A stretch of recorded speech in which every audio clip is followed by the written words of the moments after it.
سلطان صلاح الدین ایوبی کے دور کے ایمان افروز واقعات۔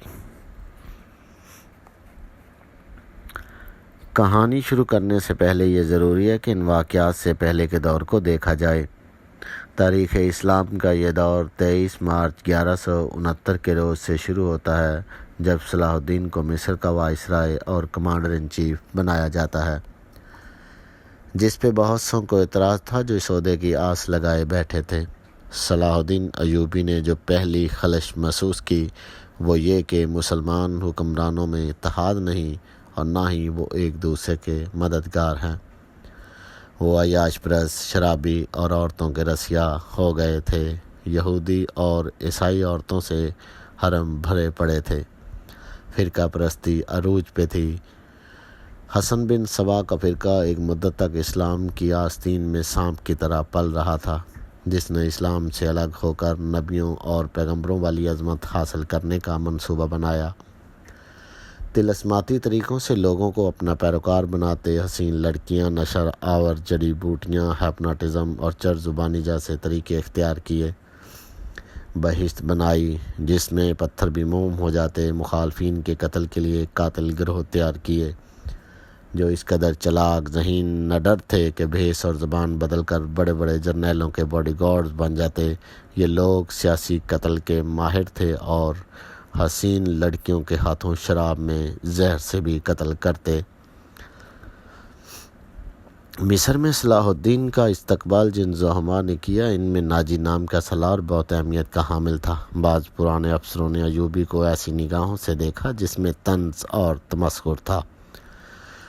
وہ ایوبی کو اس کے خاندان اور مصر کا فوجی وائسرائے کے طور پر اہمیت دے رہے تھے۔ اس کے سوا صلاح الدین کو کوئی وقت نہ دی۔ ایک بوڑھے افسر نے ساتھ کھڑے افسر کے کان میں کہا، بچہ ہے، اسے ہم پال لیں گے۔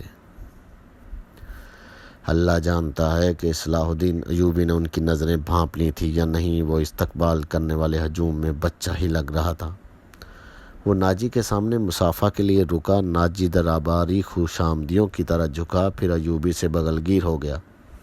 ایوبی کی پیشانی چوم کر کہا، میرے خون کا آخری قطرہ بھی تمہاری جان کی حفاظت کے لیے بہے گا، تم میرے پاس زنگی اور شرکو کی امانت ہو۔ صلاح الدین نے اس کا ہاتھ چوم کر کہا، میری جان عظمت اسلام سے زیادہ قیمتی نہیں۔ ناجی مسکرایا۔ صلاح الدین اس تجربہ کار سالار کی مسکراہٹ کو غالباً نہ سمجھ سکا۔ ناجی فاطمی خلافت کا پروردہ سالار تھا۔ وہ مصر میں باڈی گارڈ کا کمانڈر تھا جس کی نفری 50,000 تھی اور ساری کی ساری نفری سوڈانی تھی۔ یہ فوج اس دور کے جدید ہتھیاروں سے مسلح تھی۔ یہی فوج ناجی کا ہتھیار بن گئی تھی جس کے زور پر وہ بے تاج بادشاہ بنا بیٹھا تھا۔ اس نے صلاح الدین ایوبی کو دیکھا تو چہرے پر ایسی مسکراہٹ آ گئی جیسے کمزور بھیڑ کو دیکھ کے بھیڑیے کے دانت نکل آتے ہیں۔ صلاح الدین سے کہا گیا، بڑی لمبی مسافت طے کر کے آئے ہیں حضور، تھوڑا آرام کر لیں۔ صلاح الدین نے کہا، جو دستار میرے سر پہ رکھ دی گئی ہے میں اس کا عائل نہ تھا۔ اس دستار نے میری نیند آرام ختم کر دیا ہے۔ آپ حضرات مجھے اس چھت کے نیچے لے چلیں جہاں میرے فرائض میرا انتظار کر رہے ہیں۔ اس کے نائب نے پوچھا، حضور پہلے طعام پسند نہیں فرمائیں گے؟ صلاح الدین ایوبی نے کچھ سوچا اور ان کے ساتھ چل پڑا۔ لمبے ترنگے قوی ہیکل باڈی گارڈ اس عمارت کے دوریا کھڑے تھے جہاں کھانے کا انتظام کیا گیا تھا۔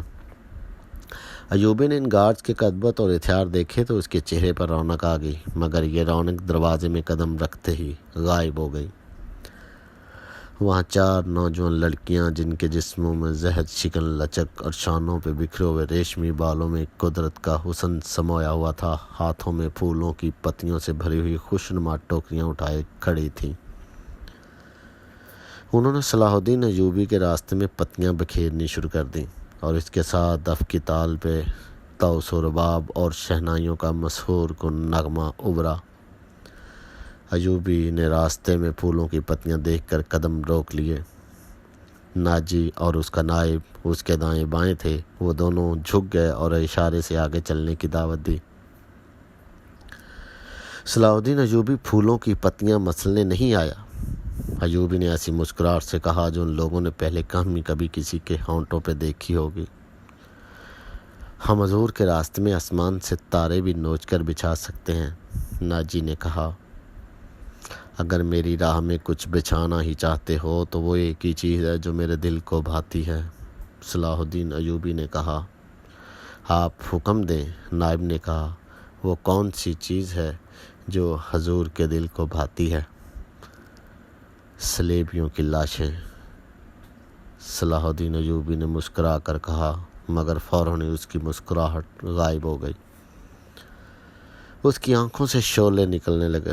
اس نے دھیمی آواز جس میں قہر اور عتاب چھپا ہوا تھا کہا، مسلمان کی زندگی پھولوں کی سیج نہیں، جانتے نہیں ہو سلیبی سلطنت اسلامیہ کو چوہوں کی طرح کھا رہے ہیں، اور جانتے ہو کہ وہ کیوں کامیاب ہو رہے ہیں؟ صرف اس لیے کہ ہم نے پھولوں کی پتیوں پہ چلنا شروع کر دیا ہے۔ ہم نے اپنی بچیوں کو ننگا کر کے ان کی عصمتیں روند ڈالی ہیں۔ میری نظریں فلسطین پہ لگی ہوئی اور تم میری راہ میں پھول بچھا کر مصر سے بھی اسلام کا پرچم اتروا دینا چاہتے ہو۔ اس نے سب کو ایک نظر دیکھا اور دبدبے سے کہا، اٹھا لو یہ پھول میرے راستے سے، میں نے ان پہ قدم رکھا تو میری روح کانٹوں سے چھلنی ہو جائے گی۔ ہٹا دو لڑکیوں کو میرے راستے سے، کہیں ایسا نہ ہو کہ میری تلوار ان کے دل کے سنہرے بالوں میں الجھ کر بیکار ہو جائے۔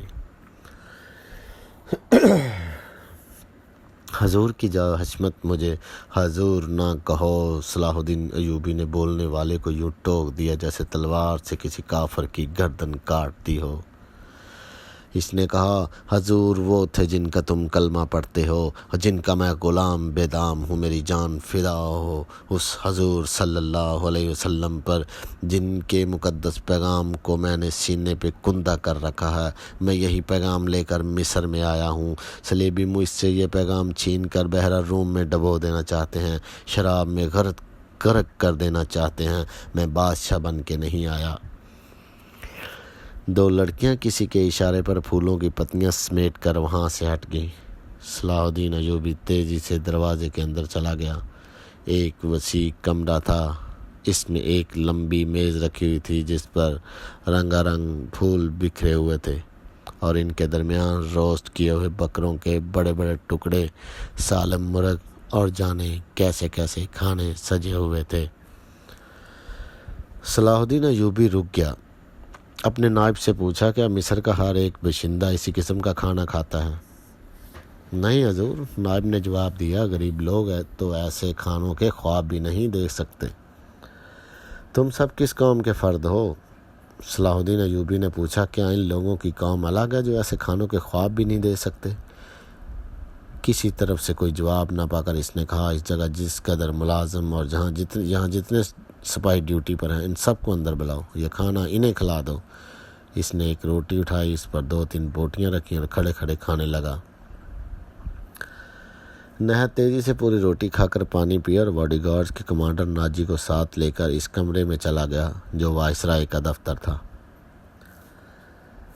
2 گھنٹے بعد ناجی باہر نکلا، دوڑ کر اپنے گھوڑے پہ سوار ہوا، ایڑ لگائی اور نظروں سے اوجھل ہو گیا۔ رات ناجی کے خاص کمرے میں اس کے 2 کمانڈر جو اس کے معتمد اور ہمراز تھے اس کے پاس بیٹھے شراب پی رہے تھے۔ ناجی نے کہا، جوانی کا جوش ہے، تھوڑے دنوں میں ٹھنڈا کر دوں گا۔ کم وقت جو بھی بات کرتا ہے کہتا ہے، رب کعبہ کی قسم صلیبیوں کو سلطنت اسلامیہ سے نکال بہر دم لوں گا۔ ایک کمانڈر نے طنزیہ کہا، صلاح الدین ایوبی اتنا بھی نہیں جانتا کہ سلطنت اسلامیہ کا دم نکل چکا ہے، اب سوڈانی حکومت کریں گے۔ کیا آپ نے انہیں بتایا نہیں کہ یہ 50,000 کا لشکر سوڈانی ہے؟ دوسرے کمانڈر نے ناجی سے کہا، اور یہ لشکر جسے وہ اپنی فوج سمجھتا ہے صلیبیوں کے خلاف نہیں لڑے گا۔ تمہارا دماغ ٹھکانے اور ناجی نے کہا، میں اسے یہ یقین دلایا ہوں کہ یہ 50,000 سوڈانی شیر اس کے اشارے پر صلیبیوں کے پرخچے اڑا دیں گے۔ لیکن ناجی چپ ہو کر سوچ میں پڑ گیا۔ لیکن کیا؟ اس نے مجھے حکم دیا کہ مصر کے باشندوں کی ایک فوج تیار کرو۔ ناجی نے کہا، اس نے کہا ہے کہ ایک ہی ملک کی فوج مناسب نہیں ہوتی، وہ مصر کے لوگوں کو بھرتی کر کے ہماری فوج میں داخل کرنا چاہتا ہے۔ تو آپ نے کیا جواب دیا؟ میں نے کہا کہ آپ کے حکم کی تعمیل ہوگی۔ ناجی نے جواب دیا، مگر میں ایسے حکم کی تعمیل نہیں کروں گا۔ مزاج کا کیسا ہے؟ اورش نے پوچھا۔ ضد کا پکا معلوم ہوتا ہے، ناجی نے جواب دیا۔ آپ کی دانش اور تجربے کے سامنے تو وہ کچھ بھی نہیں لگتا، دوسرے کمانڈر نے کہا۔ نیا امیر مصر بن کے آیا ہے، کچھ روز یہ نشہ طاری رہے گا، میں یہ نشہ اترنے نہیں دوں گا، ناجی نے کہا۔ اسے اس نشے میں بدمست کر کے ماروں گا۔ بہت دیر تک یہ تینوں صلاح الدین ایوبی کے خلاف باتیں کرتے رہے اور اس مسئلے پر غور کرتے رہے کہ اگر صلاح الدین ایوبی نے ناجی کی بے تاج بادشاہی کے لیے خطرہ پیدا کر دیا تو وہ کیا کارروائی کریں گے۔ ادھر صلاح الدین ایوبی اپنے نائبین کو سامنے بٹھائے یہ ذہن نشین کرا رہا تھا کہ وہ حکومت کرنے نہیں آیا اور نہ کسی کو حکومت کرنے دے گا۔ اس نے کہا کہ اسے جنگی طاقت کی ضرورت ہے اور اس نے یہ بھی کہا کہ اسے یہاں کا فوجی ڈھانچہ بالکل پسند نہیں۔ 50,000 سوڈانی ہیں، ہمیں ہر خطے کے باشندوں کو یہ حق دینا ہے کہ وہ ہماری فوج میں آئیں، اپنے جوہر دکھائیں اور مال غنیمت میں سے اپنا حصہ وصول کریں۔ یہاں کے عوام کا معیار زندگی اسی طرح بلند ہو سکتا ہے۔ صلاح الدین ایوبی نے بتایا، میں نے ناجی سے کہہ دیا ہے کہ وہ عام بھرتی شروع کر دے۔ کیا آپ کو یقین ہے کہ آپ کے حکم کی تعمیل ہوگی؟ ایک ناظم نے ان سے پوچھا۔ کیا وہ حکم کی تعمیل سے گریز کرے گا؟ وہ گریز کر سکتا ہے، ناظم نے جواب دیا۔ فوجی امور اسی کے سپرد ہیں اور وہ کسی سے حکم لیا نہیں کرتا، اپنی منوایا کرتا ہے۔ صلاح الدین ایوبی خاموش رہا، جیسے اس پر کچھ اثر ہی نہ ہوا۔ اس نے سب کو رخصت کر دیا اور صرف علی بن سفیان کو اپنے ساتھ رکھا۔ علی بن سفیان جاسوسی اور جوابی جاسوسی کا ماہر تھا۔ اسے صلاح الدین ایوبی بغداد سے اپنے ساتھ لایا تھا۔ وہ 1.5 عمر آدمی تھا، اداکاری، چرب زبانی اور بیس بدلنے میں مہارت رکھتا تھا۔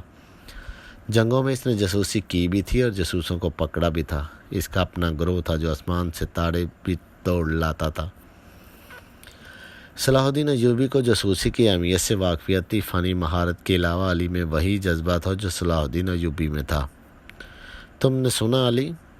صلاح الدین ایوبی نے کہا، یہ لوگ کہہ گئے ہیں کہ ناجی کسی سے حکم لیا نہیں کرتا، اپنی منوایا کرتا ہے۔ ہاں، علی نے جواب دیا، میں نے سن لیا ہے۔ اگر میں چہرے پہچاننے میں غلطی نہیں کرتا تو میری رائے میں باڈی گارڈ کا کمانڈر جس کا نام ناجی ہے ناپاک ذہنیت کا انسان ہے۔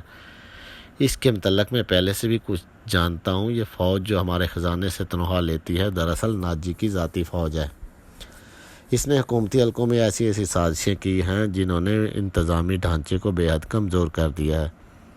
آپ کا یہ فیصلہ بالکل بجا ہے کہ فوج میں یہاں کے ہر خطے کے سپاہی ہونے چاہیے۔ میں آپ کو تفصیلی معلومات فراہم کروں گا۔ مجھے شک ہے کہ سوڈانی فوج ناجی کی وفادار ہے، ہماری نہیں۔ آپ کو اس فوج کی ترتیب و تنظیم بدلنی پڑے گی یا ناجی کو سبکدوش کرنا پڑے گا۔ میں اپنی صفوں میں ہی اپنے دشمن پیدا نہیں کرنا چاہتا، صلاح الدین نے کہا۔ ناجی گھر کا بیدی ہے، اسے سبکدوش کر کے اپنا دشمن بنا لینا دانش مندی نہیں۔ میری تلوار غیروں کے لیے، اپنوں کا خون بہانے کے لیے نہیں۔ میں ناجی کی ذہنیت کو پیار اور محبت سے بدل سکتا ہوں۔ تم اس فوج کی ذہنیت معلوم کرنے کی کوشش کرو، مجھے صحیح اطلاع دو کہ فوج کہاں تک ہماری وفادار ہے۔ مگر ناجی اتنا کچا آدمی نہیں تھا۔ اس کی ذہنیت پیار اور محبت کے بکھیڑوں سے آزاد تھی۔ اسے اگر پیار تھا تو اپنے اقتدار اور شیطانیت کے ساتھ تھا۔ اس لحاظ سے وہ پتھر تھا، مگر جسے اپنے جال میں پھانسنا چاہتا اس کے سامنے موم ہو جاتا۔ اس نے صلاح الدین ایوبی کے ساتھ بھی یہی رویہ اختیار کیا، جس کے سامنے وہ بیٹھتا نہیں تھا، ہاں میں ہاں ملاتا چلا جاتا تھا۔ اس نے مصر کے مختلف حصوں سے ایوبی کے حکم کے مطابق فوج کے لیے بھرتی شروع کر دی تھی، حالانکہ یہ کام اس کی مرضی کے خلاف تھا۔ دن گزرتے جا رہے تھے، صلاح الدین ایوبی اسے کچھ پسند کرنے لگا۔